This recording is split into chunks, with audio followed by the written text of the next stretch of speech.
Imagina que justo ahora el zumbido de tu nevera se detiene. Silencio total, pero no es solo tu cocina. Imagina que se apagan a la vez las luces del supermercado, los congeladores de los restaurantes y los motores de los camiones en la autopista. De golpe, el frío y el movimiento desaparecen. Todo el engranaje invisible que lleva la comida a tu mesa acaba de morir. No me refiero a un simple apagón en tu barrio, no. Hablo de un colapso sistémico, de la infraestructura que mantiene viva a la humanidad. Los condensadores y el interior de las neveras domésticas dejan de mantener la temperatura. El frío se pierde y el interior empieza a subir de temperatura. Los congeladores industriales de los puertos, donde se custodian toneladas de proteína que deben alimentar a naciones enteras, se detienen. Las plantas de procesamiento, esas catedrales de acero que pasteurizan, sellan y enlatan, se quedan en un silencio absoluto. ¿Cuánto crees que tardaría tu ciudad? Da igual si es Madrid, Ciudad de México, Nueva York o Tokio, en colapsar. ¿Semanas? ¿Meses? Pues bien, no existe una ley científica. Lo que se aparece en guías oficiales de preparación es un umbral práctico: 72 horas. Sí, 72 horas de autosuficiencia doméstica mínima. No porque a las 72 horas llegue la barbarie, sino porque es el tiempo que muchas autoridades usan como referencia para que los hogares aguanten mientras se restablecen servicios y logística. 3 días. Ese es el tiempo en el que, si fallan a la vez energía, agua, transporte y cadena de suministro, la tensión social puede aumentar rápidamente. En horas llega el pánico y el acopio. En 1 o 2 días, lo más perecedero empieza a fallar, y en 3 o 4 días, si además fallan transporte, agua o energía, la tensión social puede dispararse. No por magia, por logística. Porque aquí está la verdad que nadie te cuenta en los libros de texto. La historia de la humanidad no es la historia de los reyes, ni de las fronteras, ni de las grandes religiones. No. Es la historia de nuestra guerra secreta contra la entropía. Es una batalla milenaria contra ejércitos invisibles, bacterias, hongos y el propio oxígeno que respiramos. Agentes microscópicos que intentan devorar nuestra energía antes que nosotros mismos. Desde el primer homínido en las sabanas de África que observó cómo el sol secaba un resto de caza, hasta los ingenieros aeroespaciales que hoy liofilizan menús de 5 estrellas para misiones a Marte. Nuestra especie ha luchado por un solo objetivo obsesivo: ganarle la partida al reloj biológico, engañar a la muerte, posponiendo la putrefacción. Y hoy vamos a recorrer los hitos que nos han traído hasta aquí. Vamos a descubrir cómo un simple trozo de sal cambió el destino de los imperios y cómo una lata de hojalata decidió el mapa de Europa. Vamos a entender por qué tu despensa es en realidad un búnker tecnológico que te mantiene a salvo de ese abismo de 72 horas. Soy JJ Priego. Acomódate, ponte cómodo, porque esto es Historias de la Historia. Y hoy vamos a explicar el arte de hacer que la comida sea eterna. Te voy a explicar la historia de la conservación de alimentos. Así que, por favor, no te pierdas ni un segundo, porque tu supervivencia depende de lo que estoy a punto de revelar. ¿Quieres saber más? Acompáñame.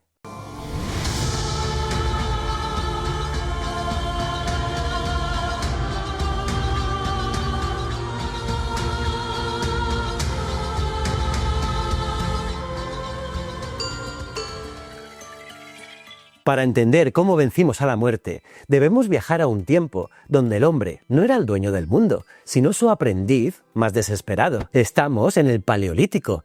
Aquí no hay supermercados, ni segundas oportunidades. La comida es una bomba de relojería. Si cazas algo y no te lo comes hoy, mañana te mata. En cuestión de horas, la carne se vuelve gris, dulce y pútrida. Durante el 99% de nuestra historia, comer fue jugar a la ruleta rusa. La comida era energía, pero también podía ser tu última cena. Pero en ese escenario límite, el ingeniero humano vio un patrón. El primer descubrimiento fue el sol. Imagina a un ancestro encontrando una fruta olvidada sobre una piedra ardiendo. El calor le había succionado el alma, la había dejado arrugada como una pasa, pero no tenía moho. Habíamos descubierto la deshidratación. La ciencia es brutalmente simple. Las bacterias necesitan agua para vivir. Al secar el alimento, les cortamos el suministro vital. Habíamos aprendido a guardar la energía del sol dentro de un trozo de carne seca para los días de tormenta. Pero el sol es caprichoso, se pone cada noche y la humedad vuelve. Por eso buscamos refugio en el vientre de la tierra. Las cuevas no eran solo escondites contra leones. eran laboratorios térmicos. Nuestros ancestros notaron que al entrar en lo profundo, el aire se volvía denso y fresco. La roca sólida actúa como un aislante masivo que ignora el calor del mediodía. Sin saber física, descubrieron la termodinámica.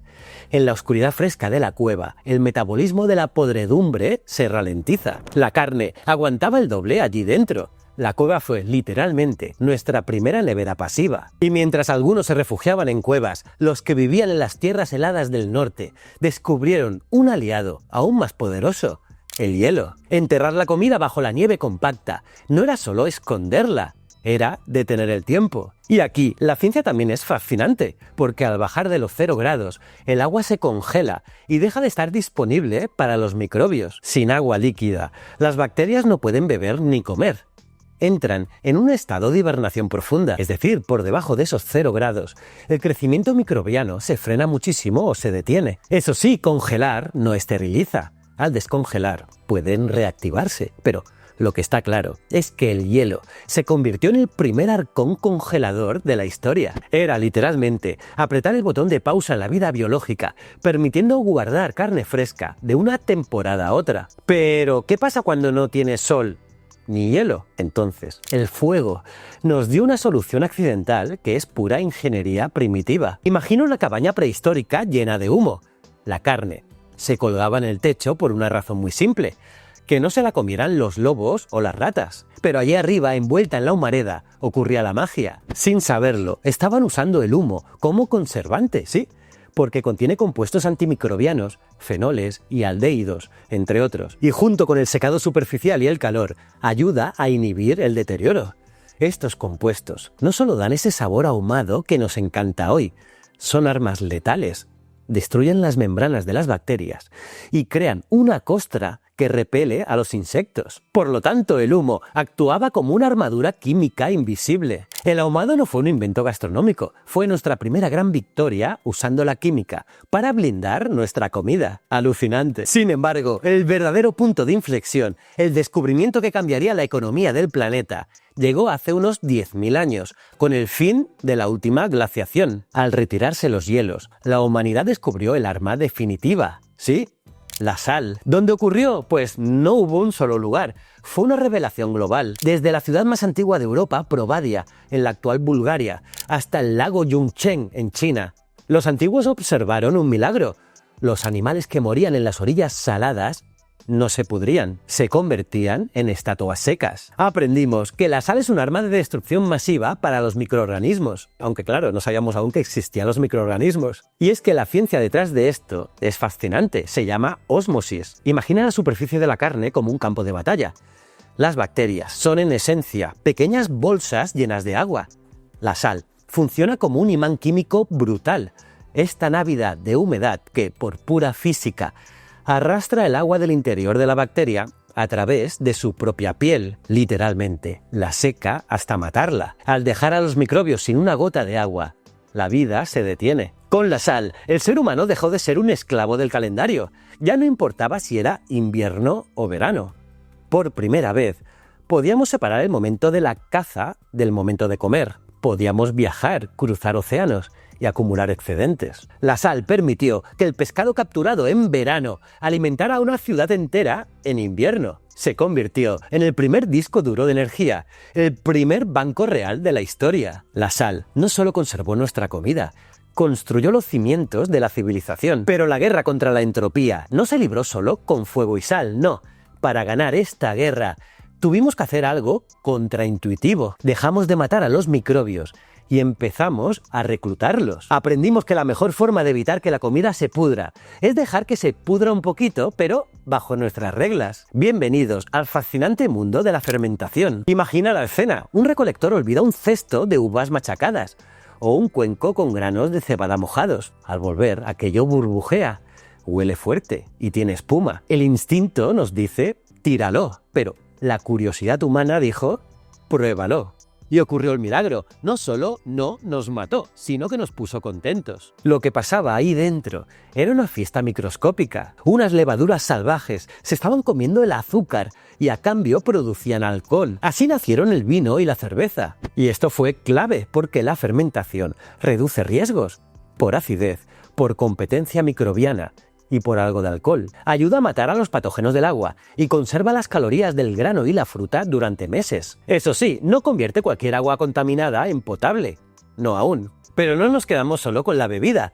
Descubrimos un truco aún mejor con las verduras: el ácido. Al meter vegetales en agua con sal, despertamos a otro tipo de bacterias aliadas. Estas no producen alcohol, producen ácido láctico. Básicamente, convierten el bote de pepinillos en una piscina ácida. Y aquí la ciencia también es simple. Cuando la acidez baja de un punto clave, el famoso pH 4.6, se crea una barrera invisible. Es como un campo de fuerza. Por debajo de ese punto, se inhibe la germinación y la producción de la bacteria del botulismo. No es que todo muera, pero esa barrera ácida hace el alimento mucho más seguro para ese riesgo concreto, como veremos más adelante, porque estos humanos, evidentemente, no sabían aún qué era ese pH. Pero habíamos logrado lo imposible: usar a unos microbios buenos para aniquilar a los malos. Convertimos un repollo o un poco de leche en un búnker biológico. No estábamos parando el tiempo, estábamos cambiando la química del alimento para hacerlo invencible. Sin embargo, el verdadero tesoro del Neolítico no era el oro, era el grano. El cereal fue la primera moneda de la humanidad, pero tenía 3 asesinos en serie esperando para destruirlo: la humedad, los hongos y los insectos.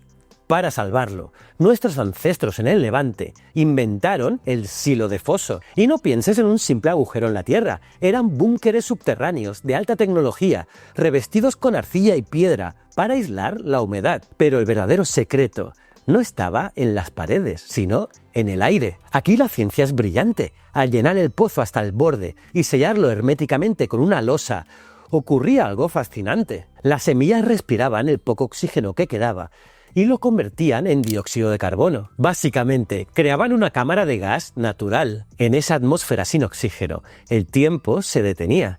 Los insectos y sus larvas morían asfixiados en cuestión de días, y los hongos no podían crecer. El grano entraba en un coma inducido, manteniéndose comestible durante años. Estos silos fueron las baterías de la civilización. Permitieron dejar de buscar comida cada mañana para empezar a construir ciudades, guardando por primera vez la energía del verano bajo tierra. ¿Y qué hay de los alimentos que parecen desafiar las leyes de la biología por sí solos? Porque los antiguos encontraron en la miel un enigma sagrado. Descubrieron que un tarro de miel podía durar siglos. De hecho, se han encontrado recipientes antiguos con miel que puede permanecer estable durante muchísimo tiempo si no absorbe humedad ni se contamina. ¿El secreto? Pues que la miel es una tormenta perfecta para los microbios. Primero, por su extrema presión osmótica.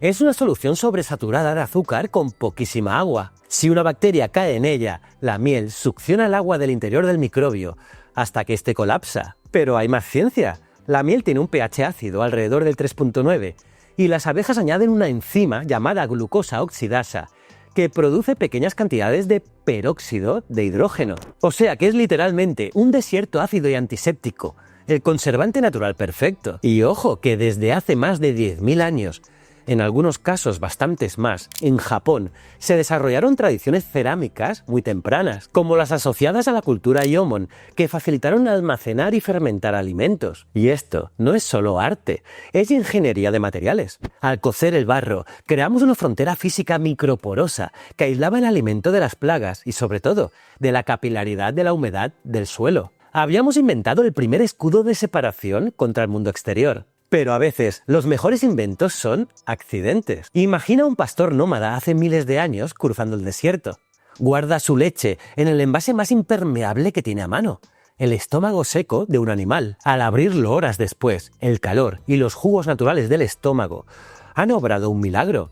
La leche ya no es líquida, se ha separado en suero y unos grumos blancos y sabrosos. Sí, había nacido el queso. Sin saberlo, había descubierto que el cuajo convierte la leche perecedera en un bloque de proteína sólido que podía viajar semanas sin echarse a perder. Piensa que hay evidencias arqueológicas de elaboración de queso desde el Neolítico.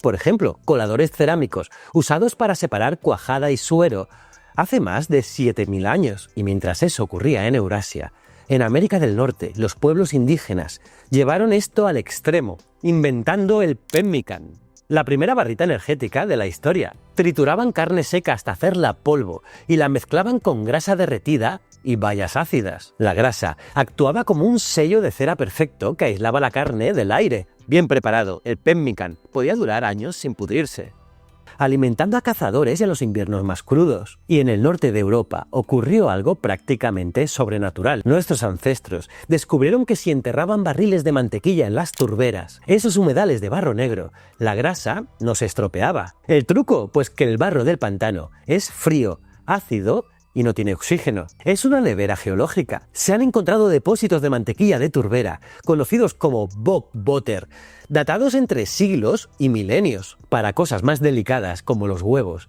usamos las sobras del fuego, la ceniza. Descubrimos que al enterrar un huevo fresco en ceniza, sellábamos los poros de la cáscara y cambiábamos su química, creando una barrera que impedía entrar a las bacterias. Pero ahora hablemos de poder, hablemos de imperios, porque nos han vendido mal la historia, bastante mal. Nos han dicho que la antigüedad fue una lucha de espadas y fronteras, pero eso es mentira. La verdadera historia de la civilización es la lucha desesperada por el control del tiempo. Aquí está la clave que ningún general te confesará.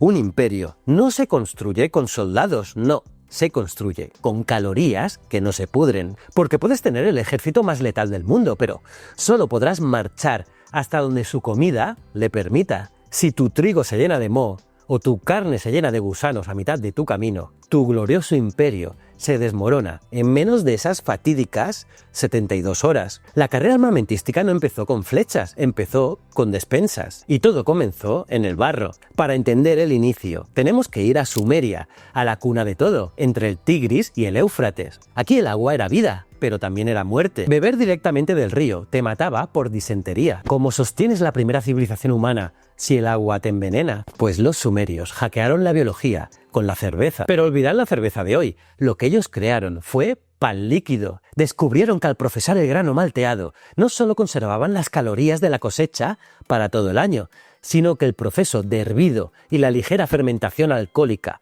mataban los patógenos del agua. En Uruk, los trabajadores no cobraban con monedas, cobraban con cuencos de raciones de cerveza. Fue la primera batería líquida de la historia. Pero si Sumeria nos dio la bebida, los asirios nos enseñaron la guerra logística. Imagina el imperio asirio, la máquina militar más terrorífica de la Edad de Bronce. Cómo lograban sus ejércitos cruzar desiertos y asediar ciudades durante meses sin morir de hambre. Fueron los primeros en crear depósitos de suministros militarizados. Perfeccionaron el secado de carne hasta convertirla en un material casi de construcción. Y más importante, aprendieron a conservar el pan. Inventaron un tipo de galleta de pan plano, cocida 2 veces, para eliminar toda la humedad que un soldado podía llevar en su zurrón durante semanas. Los asirios no ganaban por fuerza bruta, que también ganaban porque su comida llegaba 2 semanas más lejos que la de sus enemigos. Y mientras Mesopotamia luchaba, Egipto miraba al cielo. Los faraones no eran simples reyes,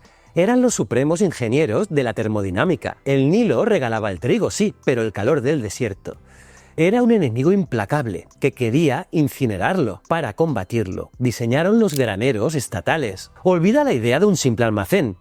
Eran estructuras de alta tecnología bioclimática, silos elevados para evitar la humedad del suelo, con respiraderos superiores, diseñados matemáticamente para que el aire caliente saliera y el grano se mantuviera seco y ventilado. Estos graneros eran los pulmones de Egipto. Mientras el aire fluyera, la civilización respiraba. Pero lo que hicieron en Persia desafía toda lógica física. Imagina estar en el desierto de Irán, 50 grados a la sombra. El sol derrite las piedras. Y sin embargo, el rey pide un sorbete de hielo. Sí, de hielo. ¿Cómo es posible? Los persas construyeron los yakshal. Estas estructuras cónicas, verdaderas catedrales de barro y paja de 10 metros de altura, son la obra maestra del aislamiento térmico. Usando principios de enfriamiento evaporativo y radiación nocturna, podían fabricar y almacenar hielo en pleno desierto. Mientras el resto del mundo bebía agua caliente y sucia, los persas comían helado. Eran los dueños del frío 2000 años antes de que se inventara el enchufe. ¡Espectacular! Y no solo eso, entendieron que el azúcar era un arma. Perfeccionaron el uso de la miel y el azúcar de caña para crear las primeras mermeladas. Comprendieron que una alta concentración de azúcar, al igual que la sal, deshidrata a las bacterias por ósmosis, y así transformaron un dulce en una tecnología de conservación y una amenaza microbiológica en un arma imperial. Movámonos al Mediterráneo, donde los fenicios, esos lobos de mar, convirtieron la comida en moneda. Fueron los primeros en entender que la comercialización masiva requería un producto indestructible. Convirtieron las costas de Iberia y el norte de África en factorías gigantescas de salazón, atunes y caballas. Eran enterrados en montañas de sal hasta momificarse. Ese pescado seco fue el combustible que permitió a los fenicios tejer la primera red global de comercio. Luego llegaron los griegos y dieron con una idea tan simple que parece magia. El oro líquido no solo se bebe, también se usa como escudo. Conservar bajo aceite era poner al alimento un traje espacial. El aceite de oliva no es solo sabor, es una barrera. Cubre el queso, las verduras y les corta el paso al aire. Sin oxígeno, muchos hongos y microbios que necesitan respirar pierden la batalla. Pero ojo que el aceite no es un hechizo, no esteriliza. Si no hay sal, ni acidez, ni cocción previa, ni limpieza, ese manto puede convertirse en un escondite perfecto para enemigos que no necesitan oxígeno. Por eso las conservas de verdad se apoyan en el pack completo: salmuera, vinagre, fermentación o escabeche y claro, que esté fresquito. Y por eso en tu despensa hay tanta conserva cubierta con aceite. Y aquí en España, aún en los pueblos, usamos esa genialidad. En La Matanza, cuando hay que ganarle el invierno al reloj, muchas casas aún guardan carnes y embutidos en grandes vasijas de barro, cubiertos de aceite o manteca, creando un sellado casi militar. A eso se le llama conserva en orza. La orza, o también llamada tinaja, era tu nevera de barro, tu caja fuerte de calorías. Ah, y los griegos todavía tenían otra carta: limpiar con fuego químico. Y es que quemaban azufre en almacenes y ánforas, y ese humo, dióxido de azufre, actuaba como un desinfectante brutal, una niebla que barría lo microscópico. Y con el vino hicieron un truco precioso: resina de pino, una película en la superficie, como un tapón líquido. Si el aire no toca el vino no se convierte en vinagre. Aceite, humo, resina. 3 gestos sencillos, 3 victorias pequeñas y una idea gigante detrás. No estábamos cocinando comida, estábamos aprendiendo a domesticar el tiempo para que el mañana fuera un día menos hambriento. Pero nadie, absolutamente nadie, tuvo una obsesión tan enfermiza por la duración como Roma. Roma funcionaba con garum, visualízalo: vísceras de pescado, sangre, entrañas y marisco, todo tirado en grandes tinas de piedra bajo el sol abrasador, cubierto de sal. Se dejaba allí no para que se pudriera, sino para que fermentara controladamente durante meses, gracias a las enzimas de los propios peces. El resultado era un líquido ámbar, una bomba de proteína y sal indestructible. Era el ketchup del imperio, y para que este líquido viajara sin pudrirse, Roma tuvo que inventar el sellado hermético. Usaban tapones de corcho, sí, pero eso no bastaba. Para blindarlos, los cubrían con pez. La pez o brea era una resina negra, densa y pegajosa, la misma que usaban para impermeabilizar los cascos de los barcos para que no se hundieran. Y la idea era genial: vertían esa resina caliente sobre el tapón y al enfriarse se endurecía como una roca. Básicamente estaban asfaltando la boca de la botella. Creaban un sello tan perfecto que ni el aire ni el agua del mar podían entrar. Piensa una cosa: hemos encontrado ánforas en el fondo del mar 2000 años después que aún conservan restos de su contenido protegidos del océano. Increíble, ¿verdad? Pero la obsesión romana tuvo un precio mortal. En su afán para conservar el mosto de uva y hacerlo más dulce, inventaron el sapa. Lo hervían lentamente en ollas de plomo. Y es que descubrieron que el plomo evitaba la fermentación ácida y daba un sabor dulce exquisito. Sí, la comida duraba años, pero el plomo es una neurotoxina acumulativa. El plomo se filtraba en el vino y del vino al cerebro de los emperadores. Y hay historiadores que sostienen que la locura de Calígula o Nerón y el propio declive de las élites romanas comenzó en sus despensas envenenadas. Pero claro, esto es especulativo, ya que el colapso tuvo causas múltiples. Lo que está claro es que a veces el enemigo no llega con espada en mano, sino en el interior de una copa. Pues bien, mientras Roma se envenenaba, en el lejano oriente dominaban la biotecnología fúngica. En China, bajo las dinastías Zhou y Han, descubrieron que el moho no siempre es malo. Usaron el hongo Aspergillus para fermentar la soja y el trigo. Y así nacieron las pastas llamadas Jian y la salsa de soja. Lograron convertir proteína vegetal perecedera en un líquido negro sabroso y eterno. Y fueron más allá con la logística del frío. En China existieron sistemas de cosecha y almacenamiento de hielo para usos de élite y también redes rápidas de transporte de productos delicados. Los detalles exactos varían por época y fuente, pero el punto es claro. La logística del frío y la velocidad también fueron tecnologías de poder. Y también inventaron el huevo centenario. Y es que recubrían huevos crudos con una mezcla de arcilla, ceniza, sal, cal viva y cáscaras de arroz. Y la reacción química elevaba el pH a niveles alcalinos extremos, cocinando el huevo sin calor y conservándolo durante meses. Por su parte, en Corea, la necesidad de vitaminas en invierno dio luz al kimchi. Allí enterraban vasijas de barro gigantes bajo el suelo para mantener una temperatura estable y permitir una fermentación láctica lenta. Estaban embotellando la primavera para sobrevivir el invierno. Y en la India descubrieron que el sabor es una armadura.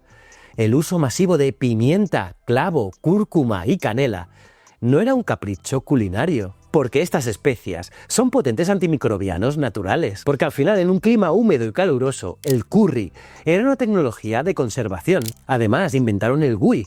Al cocinar la mantequilla y eliminarle el agua y los sólidos lácteos, se quedaban con la grasa pura. Una grasa que, a diferencia de la mantequilla normal, podía aguantar meses bajo el sol tropical sin ponerse rancia. Pero espera un momento, porque al otro lado del océano, totalmente aislados y sin contacto con nadie, los incas lograron una de las mayores proezas tecnológicas de la antigüedad. Crearon el chuño. De esto ya os hablé en profundidad en mi vídeo sobre la historia de la patata o de la papa. Y hago un inciso rápido, porque sé que a muchos amigos de Latinoamérica os revienta que en España le digamos patata. Pero tiene una explicación histórica. Cuando los españoles llegaron, confundieron la papa andina con la batata del Caribe, sí, con la batata. Al mezclar las dos palabras, nació patata. Hace ya 5 siglos, sí, más de 500 años. O sea que no es una moda moderna y no tiene nada que ver con el Papa de Roma, como muchos decíais, y llámala como quieras, pero lo que hicieron con ella es ingeniería pura. Y es que aprovechando el clima extremo de los Andes, exponían las papas a las heladas nocturnas para que se congelaran como piedras. Al día siguiente, el sol intenso de la montaña y la bajísima presión atmosférica hacían que el hielo se sublimara. Y esto es clave, el agua pasaba de estado sólido a gas sin pasar por el líquido. Repetían el proceso varias veces y pisaban las papas para exprimir la última gota de humedad. ¿El resultado? Pues una momia de papa, un alimento que pesaba poquísimo, no ocupaba espacio y, lo más alucinante, podía almacenarse en depósitos estatales durante 10 años, sí, 10 años, sin pudrirse. Así que mientras Europa sufría hambrunas cíclicas y la gente moría por una mala cosecha, el imperio inca tenía almacenes rebosantes de comida liofilizada. Junto al charqui, que es la carne salada y seca al sol, construyeron el primer estado de bienestar basado en la seguridad alimentaria total. Y para que veas lo adelantados que estaban, esta técnica es exactamente la misma que utiliza hoy la NASA para preparar la comida de los astronautas. Lo que los incas hacían con el clima de la montaña, nosotros lo hacemos ahora con máquinas de vacío para viajar a Marte. Los incas no eran agricultores, eran ingenieros aeroespaciales, 500 años antes de que existiera el cohete. Vamos, unos auténticos genios. Y en el corazón húmedo de Mesoamérica, los mayas y los aztecas llevaron la conservación al terreno de lo sagrado. Aquí dominaron al cacao, pero olvida el chocolate suizo que tienes en la cabeza. Para ellos, el chocolate era una tecnología financiera y energética. El proceso era brutalmente preciso. Extraían las semillas, las dejaban fermentar en cajas de madera para matar el germen y desarrollar los precursores del sabor. Luego las secaban al sol hasta deshidratarlas por completo. ¿El resultado? Pues una semilla tan químicamente estable y tan valiosa que se convirtió en dinero. Literalmente, el dinero crecía en los árboles. Podías comprar un conejo por 10 semillas. Pero lo fascinante es que era una moneda con valor intrínseco. Si el mercado colapsaba, te podías comer tus ahorros. y al molerlas obtenías una pasta grasa, amarga y picante, una bomba calórica que se mantenía comestible durante años, sí, durante años, en el calor de la selva. Era la reserva federal de calorías del imperio. Y en las tierras secas, donde el agua potable era un lujo, los aztecas inventaron la vaca verde. Como no tenían ganado, aprendieron a ordeñar plantas. Rasuraban el corazón del maguey para extraer su savia dulce, el aguamiel, pero esa savia se pudría en cuestión de horas. La solución, pues dejar que se fermentara a toda velocidad. El resultado fue el pulque, un líquido blanco y espeso, pero lo importante es que el pulque aporta energía, proteínas y puede contener compuestos bioactivos y microbiota de fermentación. Suele tener varios grados de alcohol y cierta acidez. Pero básicamente, ese pulque funcionaba como leche vegetal y agua potable a la vez. Y en un desierto donde beber agua del charco te mataba, beber de la planta te mantenía vivo y fuerte. Pero el mundo estaba a punto de romperse. Los imperios antiguos cayeron y la guerra contra la entropía se trasladó al escenario más hostil del planeta, el océano. Imagina que estamos en el año 1000. Ahora, la conservación ya no es para sobrevivir al invierno, es el arma geopolítica definitiva. Los mapas no se dibujan con tinta, se dibujan con sal y tiempo. Quien logre que su comida aguante un mes más que la de su enemigo, conquistará el horizonte. Y los primeros en demostrarlo fueron los vikingos. Su arma secreta no eran sus hachas, era el bacalao seco, el stockfish. Descubrieron que el aire gélido del Ártico podía secar el pescado hasta convertirlo en madera comestible, conservando casi todos sus nutrientes durante años. Y es que podían tirar ese pescado al fondo de un barco abierto, mojarlo con agua de mar y seguía siendo comestible. Y gracias a esta proteína portátil de alta densidad, pudieron cruzar el Atlántico y llegar a América 500 años antes que Colón. Y mientras tanto, el mundo islámico revolucionaba la química, perfeccionaron la destilación. No buscaban alcohol para fiestas, buscaban la esencia de las cosas. Descubrieron que el alcohol de alta graduación detenía la putrefacción de medicinas y alimentos y trajeron a Europa un regalo envenenado: el azúcar. Con el azúcar nacieron las frutas confitadas y los almíbares. En la Europa medieval, sumergir frutas en miel o azúcar era la forma única de probar un albaricoque en diciembre. Y también descubrieron el poder del salitre, el nitrato de potasio. Los carniceros medievales notaron que al añadir esta pólvora a la salmuera, la carne no solo duraba más, sino que mantenía un color rojo vibrante y tentador. Fue el nacimiento de la estética en la conservación. La comida debía parecer viva, aunque llevara muerta 6 meses. Y entonces Europa se lanzó al mar. Y el mar devolvió el golpe. La logística naval de la era de los descubrimientos fue una pesadilla termodinámica. Los barcos españoles, portugueses e ingleses eran ataúdes flotantes, sí, ataúdes. Su tecnología punta era el bizcocho de mar, del que también os hablé en la historia del barco. Lo tenéis que ver. Pero no pienses en un pastel, piensa en una losa de harina y agua, horneada 2, 3, 4 veces, hasta extraer la última molécula de humedad. Era tan dura que los marineros la llamaban rompemuelas, y es que tenían que mojarla en caldo vino para poder morderla. Y aún así, a las pocas semanas, estaba colonizada por gorgojos. Los marineros aprendieron a golpear la galleta contra la mesa para que los gusanos salieran antes de comerla. Para la proteína, dependían del tasajo y la cecina, carne salada en barriles de madera. El problema, pues que era tan salada que provocaba una deshidratación celular brutal. Y aquí es donde la historia nos da una bofetada de humildad. Mientras los marineros europeos mascaban cuero salado y harina rancia, al otro lado del mundo, en el siglo XV, el almirante chino Chen He navegaba en los llamados barcos del tesoro. Y no eran simples barcos, eran ciudades flotantes que hacían parecer juguetes a las carabelas de Colón. Pero su secreto no era el tamaño, era la logística viva. Los chinos entendieron algo fundamental: la mejor forma de conservar un alimento es no matarlo. Y es que sus bodegas eran granjas en movimiento. Llevaban inmensas tinas con tierra para cultivar brotes de soja frescos en alta mar, ricos en vitamina C. Transportaban tanques con agua oxigenada para mantener el pescado vivo hasta el momento de echarlo a la sartén. Mientras Europa apostaba por la comida muerta y la sal, China conquistaba sus mares, llevando la vida a bordo. Y al final, Europa pagó un precio sangriento por su ignorancia. Al secar, salar y hervir todo, aniquilaron la vitamina C y al hacerlo, despertaron a un monstruo que mató a más marineros que todas las tormentas, naufragios y batallas navales todas juntas. Sí, el escorbuto.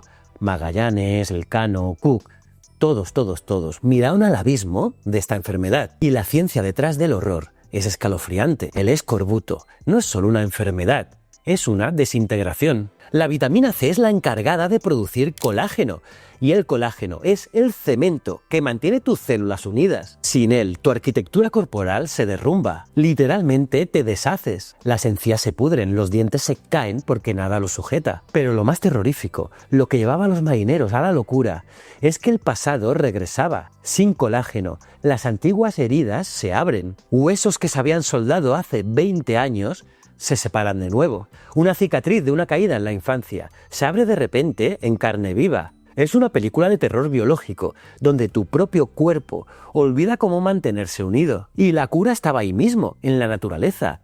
Limones y coles. Pero la ignorancia y la burocracia retrasaron la solución durante siglos. Por ejemplo, Cook usó varias medidas antiescorbúticas, con éxito parcial como el chucrut, pero el gran punto de inflexión institucional llegó cuando la Marina británica adoptó raciones regulares de zumo de cítricos a partir de 1795. Sí, más de 200 años después de llegar a América. 200 años. Tela, ¿eh? Y bueno, llegando al siglo XVII y XVIII, la desesperación agudizó el ingenio. Vimos nacer el confitado en Francia, cocinar la carne en su propia grasa y dejarla solidificar para crear un sello hermético. En los Alpes, los queseros crearon ruedas de queso gigantes de pasta dura y corteza gruesa, diseñadas para sobrevivir meses de transporte sin refrigeración. Y apareció el ketchup, sí, el ketchup, pero no el de tomate, no. El origen es el ketchup del sudeste asiático, una salsa de pescado fermentado. Y es que a los marineros ingleses se enamoraron de esa salsa, que no se pudría nunca, sí, nunca. Y trataron de replicarla con setas, nueces y finalmente tomates y vinagre. Y de allí justo salió el ketchup actual. La humanidad había pasado milenios luchando con sal, humo, grasa y ácido. Habíamos aprendido a manipular la química básica para estirar la vida de los alimentos y que no murieran. Pero seguíamos siendo esclavos del clima. Si hacía calor, la carne se pudría. Si había humedad, el grano moría. Necesitábamos una revolución. Necesitábamos dejar de depender de la naturaleza y empezar a enlatarla. Estamos en el siglo XVIII. Durante miles de años, como os digo, hemos secado, salado y fermentado sin saber realmente por qué funcionaba. Sabíamos que el sol ayudaba, sí, que la sal protegía, pero no conocíamos al asesino. En esa época pensábamos que la comida se pudría sola, por una especie de fuerza vital interna o por generación espontánea. En esa época creíamos que la vida aparecía de la nada, en un trozo de carne muerta. Pero a mediados de ese siglo, de ese maravilloso siglo XVIII, un fisiólogo italiano llamado Lazzaro Spallanzani decidió que aquello no tenía sentido. Hizo algo sencillo, muy sencillo pero revolucionario. Hirvió infusiones de legumbres en frascos y los selló herméticamente. ¿El resultado? Pues que nada creció. Spallanzani acababa de demostrar que si matas lo que hay dentro y cierras la puerta de lo que hay fuera, la vida dentro se detiene. Y este fue el primer golpe mortal a la teoría de la generación espontánea. Pero la verdadera chispa no saltó en un laboratorio, no, saltó en el campo de batalla. Y es que Napoleón Bonaparte tenía un problema. Sus soldados conquistaban Europa, sí, pero morían por raciones en mal estado. Y lanzó un desafío: 12.000 francos franceses para quien encontrara una forma de transportar comida fresca. Para que te hagas una idea, era una fortuna. El sueldo de 20 años de un trabajador de esa época.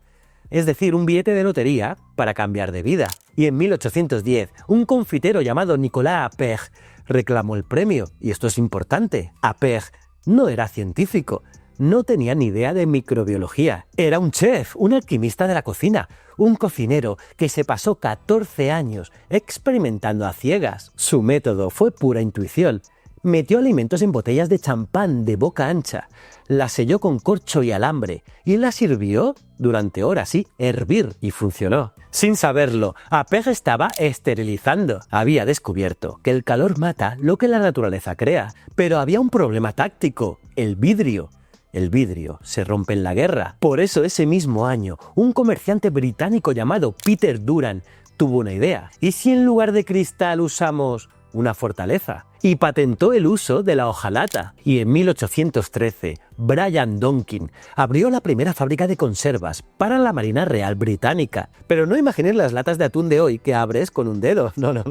Aquellas primeras latas eran cilindros de hierro forjado, tan gruesos y pesados que parecían balas de cañón. Y aquí viene el dato que te vuela la cabeza. La hojalata se patentó en 1810 y uno de los primeros abrelatas patentados llegó en 1858, casi medio siglo después. Es un fallo de diseño tan absurdo como los 400 años que tardamos en ponerle patillas a las gafas. Sí, la anécdota que os expliqué en el vídeo de la historia de las gafas. Y fue la gran ironía de la ingeniería alimentaria, porque habíamos creado una caja fuerte para la comida, pero olvidamos la llave.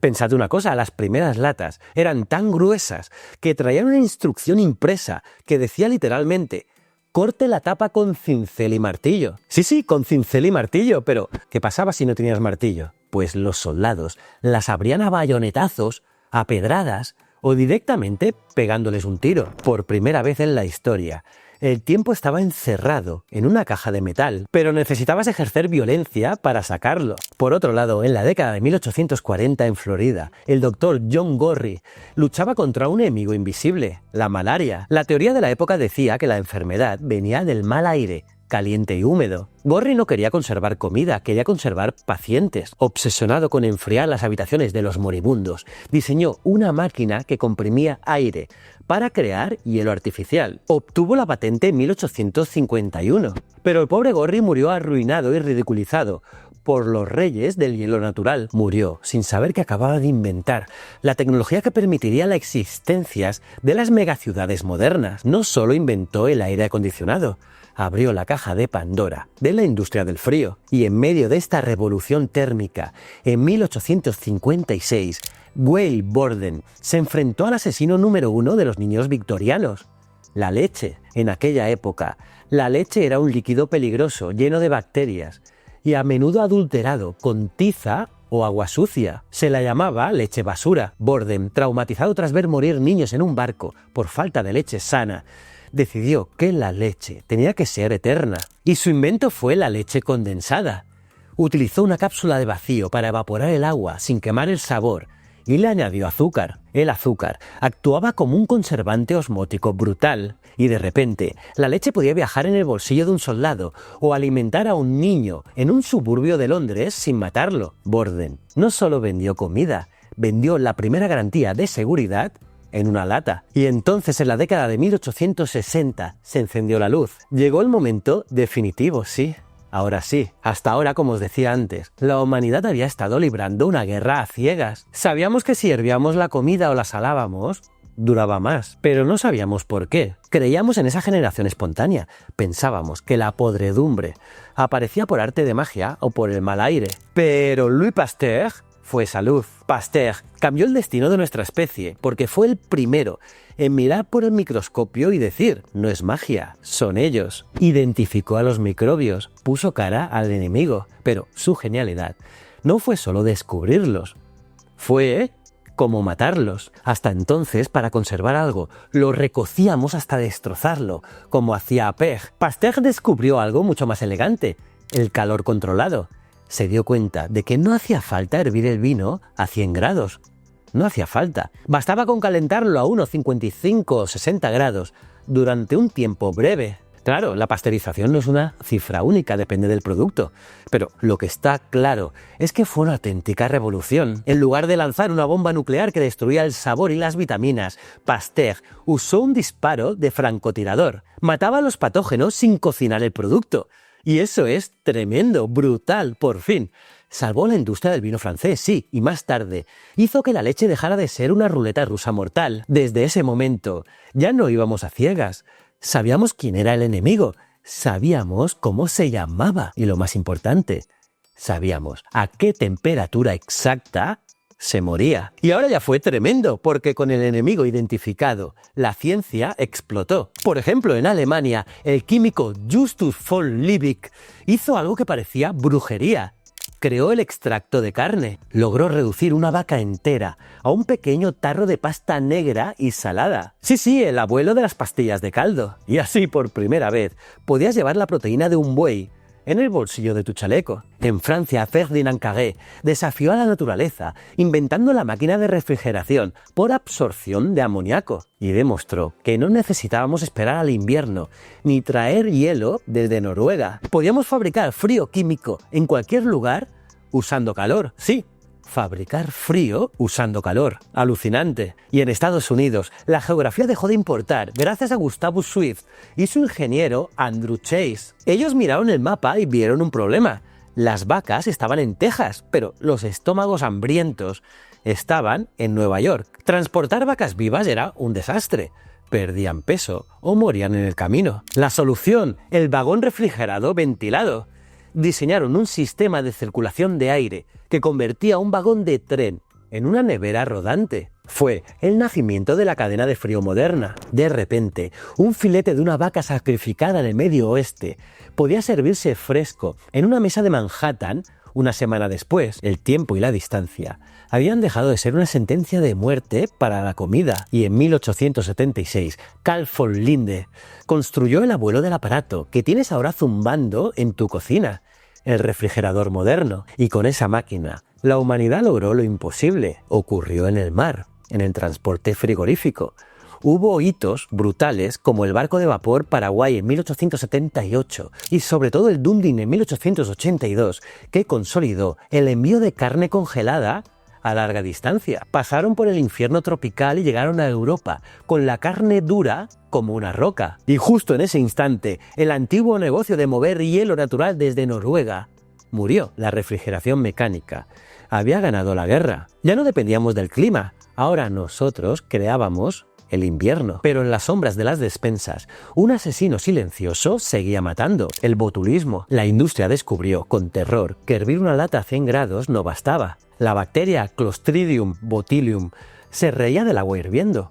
Podía esconderse en una lata mal procesada y matar a una familia entera sin cambiar el olor ni el color del alimento. ¿Y cuál fue la solución? Pues la presión. Tuvimos que inventar el autoclave, una olla a presión industrial gigante. Aprendimos a disparar el termómetro por encima de los 120 grados, usando presión extrema para aniquilar hasta la última espora resistente. Habíamos pasado de cocinar a esterilizar con fuerza bruta. Y ya en el siglo XX aparecieron conservaciones que parecían magia.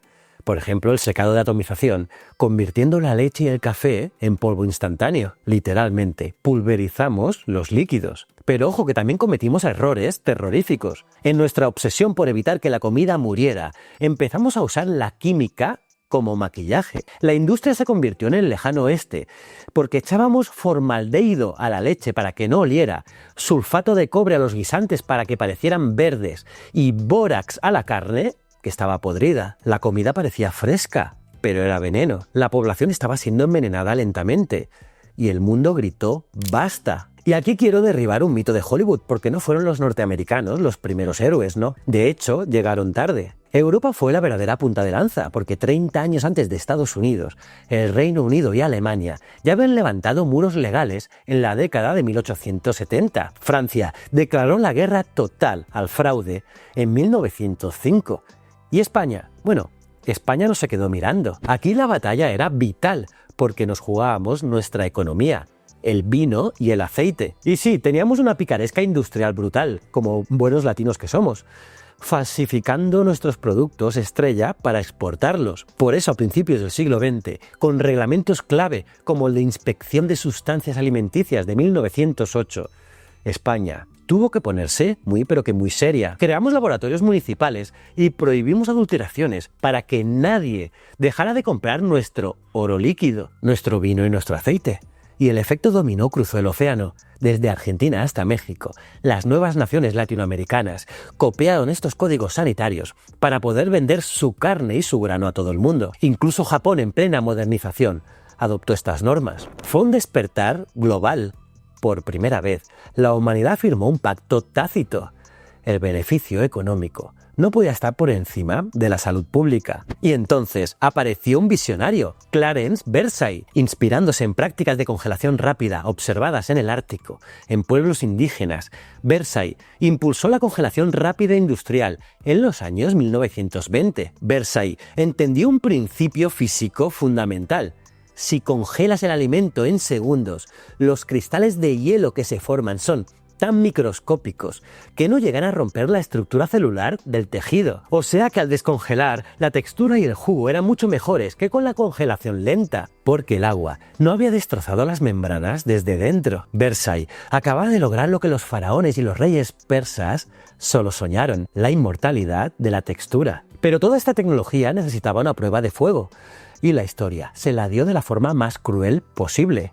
La guerra total. Hubo un capítulo desesperado en las trincheras de la Primera Guerra Mundial. Allí, el agua era el enemigo. Estaba contaminada, llena de tifus y disentería. Beber agua te mataba más rápido que una bala alemana. ¿La solución de los mandos franceses? El vino. Suministraban millones de litros a las tropas. Y no era por fiesta, era por seguridad y anestesia. El Estado francés llegó a distribuir casi una botella por soldado cada día. El resultado fue devastador.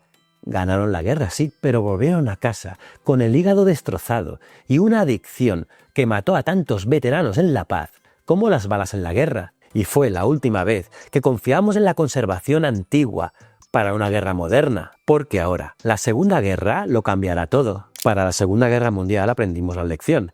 En este escenario de barro y sangre, la conservación se volvió una cuestión de vida o muerte logística. Estados Unidos tenía que alimentar a millones de soldados, tanto en el Pacífico como en Europa.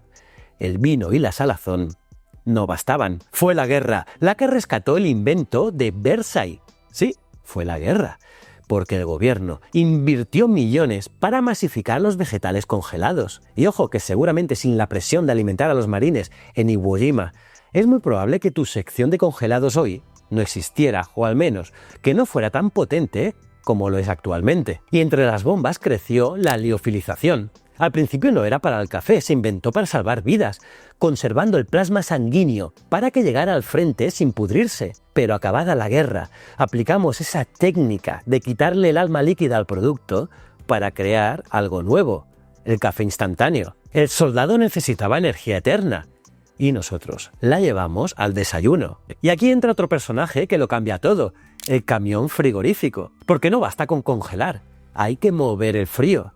Y a finales de los 30 y principios de los 40 se consolidó por primera vez una refrigeración móvil realmente eficaz, capaz de mantener la temperatura constante sin depender de hielo y sal. El invierno portátil, porque gracias a ese invierno sobre ruedas nacería un templo moderno. Sí, el templo del siglo XX. El supermercado no es solo un local grande, es una idea nueva de mundo. Pasillos, autoservicio, cámaras frigoríficas, reposiciones diarias y una promesa implícita. Siempre habrá de todo. Este formato arranca con el autoservicio moderno a principios del siglo XX y cuaja con los primeros supermercados como concepto en los años 30. En España, esa transformación aterriza bastante más tarde, pero con el mismo motor: el autoservicio y el frío comercial. Por ejemplo, en 1959 abre en Barcelona uno de los primeros autoservicios y supermercados emblemáticos del país. Además, para alimentar a millones de personas en grandes ciudades, lejos de los huertos, inventamos la atmósfera controlada. Aprendimos a construir cámaras acorazadas donde engañamos a la fruta. Sí, la engañamos. Bajamos el oxígeno y subimos el CO2 para poner a las manzanas en coma. Sí, literalmente.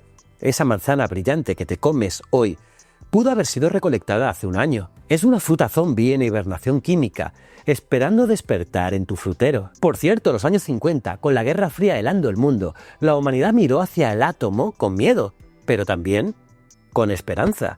Bajo el lema Átomos para la Paz, nació la tecnología más incomprendida de la historia, la irradiación de alimentos. Sí, lo sé, la idea suena a ciencia ficción. Bombear tu comida con rayos gamma, usando cobalto 60. Pero no te asustes, no es que la comida se vuelva radiactiva o brille en la oscuridad, no. Es mucho más sutil. Piensa en ello como una esterilización por luz. Los rayos atraviesan la fruta o la carne y rompen el ADN de las bacterias y los parásitos, impidiendo que se reproduzcan, pero dejando el alimento intacto. Es tan eficaz que una fresa irradiada puede estar semanas en tu encimera sin que le salga moho. De hecho, si vas al súper y ves un símbolo verde que parece una flor, la herradura, estás ante un alimento tratado con esta tecnología nuclear. Es la esterilización definitiva, sin usar una sola gota de calor. Pero si el átomo dominó los 50, los 60 fueron para la ingeniería sueca, porque llegó la revolución del Tetrabrick Aseptic. Seguro que tienes uno en casa, seguro, pero te aseguro, no es una simple caja de cartón, es una obra maestra de la ingeniería de materiales. 6 capas de papel, polietileno y aluminio fusionadas. El aluminio, por ejemplo, tiene un grosor microscópico, pero es suficiente para bloquear el 100% de la luz y el oxígeno, actuando como un traje espacial para el líquido. Y para llenarlo, inventamos el UHT, la temperatura ultra alta. Olvida la pasteurización suave de Pasteur. El UHT es violencia térmica controlada. Sometemos a la leche a un electroshock de calor, porque subimos la temperatura a 150 grados durante apenas 2 o 4 segundos y la enfriamos de golpe. Es un relámpago térmico. Las bacterias mueren instantáneamente, pero el tiempo es tan y tan corto que el azúcar de la leche no llega a quemarse. El resultado es magia logística. Leche que puede vivir felizmente en una estantería a temperatura ambiente durante 6 meses sin pudrirse. Habíamos logrado separar la leche de la nevera. Y hoy, en el siglo XXI, hemos superado incluso al calor. Usamos la alta presión hidrostática. Sometemos al jamón o al zumo a la presión equivalente a 3 elefantes sobre una moneda. Las bacterias explotan, pero el sabor queda intacto. También tenemos envases inteligentes que te avisan si la carne está mala. Y hemos editado el genoma de las plantas para que se nieguen a madurar. Incluso hemos cerrado el círculo. Como te comenté al inicio del vídeo, la liofilización que inventaron los incas es la misma que usa hoy la NASA para soñar con Marte. Como has visto, hemos ganado. Hemos logrado que ese silencio de la nevera, del que hablábamos al principio del vídeo, no sea el fin del mundo, sino solo una molestia técnica. Han sido decenas de miles de años de guerra, desde aquel primer homínido que secaba carne al sol con miedo, hasta la inteligencia artificial que hoy vigila los contenedores en mitad del océano. Hemos derrotado a la entropía. Hemos cogido esas frágiles 72 horas de supervivencia y las hemos estirado con ingenio y química hasta convertirlas en años de seguridad absoluta. Pero ahora te pregunto a ti, ¿qué tipo de estratega eres? ¿Tienes la despensa organizada como un búnker militar lista para el apocalipsis? ¿O eres de los que abren la nevera y descubren con horror que un limón ha cobrado vida propia al fondo del cajón? Déjamelo en los comentarios, que os leo siempre antes de que caduque el día. Y si te ha impactado esta historia sobre cómo vencimos al tiempo, tienes que ver el vídeo sobre la historia del barco, porque allí descubrirás por qué el mar daba tanto miedo antes de dominarlo. O mejor aún, la historia del jabón, donde te cuento por qué durante siglos la gente tuvo pánico al agua y cómo ese miedo causó las peores epidemias. Haz clic aquí ahora mismo. Y si quieres más historia e incluso más ciencia, puedes entrar en mi Instagram, JJPriegoTV, porque allí cuelgo contenidos que te van a encantar, te van a molar muchísimo. Soy JJ Priego, esto es Historias de la Historia. Y recuerda, el conocimiento es el único bien que nunca caduca. Nos vemos en el próximo vídeo. Muchísimas gracias.